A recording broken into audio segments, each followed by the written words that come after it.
Habari za muda wote na ndugu zangu. Sasa tunaangalia namna ya kuzima kompyuta. Namna ya kuzima kompyuta tuangalie kwa mfumo wa picha hapa ili tuone. Kompyuta zinatumia OS mbalimbali. Kuna kwa mfano kama Windows, kuna Windows 8, kuna Windows 7, kuna Windows 10, kuna Windows XP.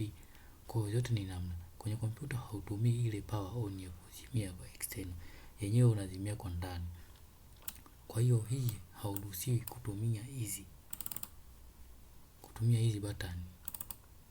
Hizi button kutumia eti kuzima kompyuta. Hizi hauzimi. Hizi unaislip kompyuta uizime. Kuizima kompyuta lazima uizime kwa nje. Kwa mfano kwenye Windows 7 hii hapa. Hii ndio unapozimia. Unapoweka kwenye power button ya hii nani main menu, kwenye hii menu hapa. Kwenye Windows 7 ukija hapa utakuta imetokea kama hivi. Imetokea kama hivi. Kwa hiyo ikishatokea kama hivi utakuta sehemu imeandikwa shutdown hapa. Uta shutdown hapa. Ukiingia kwenye kamshale huku utakuta menu nyingine za ku log off, kuna lock, kuna restart ambayo una restart computer. Ila sehemu ku shutdown ni hii hapa. Hii ndio sehemu ambayo ya kuzimia hiyo kompyuta yako.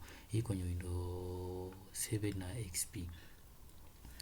Kwenye Windows 10 utakuta hapa menu ambao ukiingia kwenye hii main menu utakuta hapa sehemu kumejania hapa ambayo kwenye Windows 8 yenyewe iko hapa, hii hapa shutdown. Pia Windows 8 ina nani nyingi sana. Hii hapa hii Windows bado hii ni Windows 10, ni Windows 10 tena hii. Kama kawaida menu inatokea hivi. Hii hapa. Windows 8 ina sehemu nyingine tena hapa. Ukija hii kasa yako unaisogeza huku mwishoni.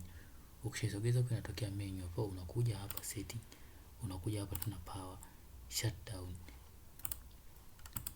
Kwa hiyo hiyo ni Windows zote umeweza kutumia namna kuzima hiyo kompyuta yako. Hiyo ndio namna kuzima na sio kuwasha. Kuwasha ni zile kutumia button zile zinazokuelekeza. Asanteni kwa kunisikiliza.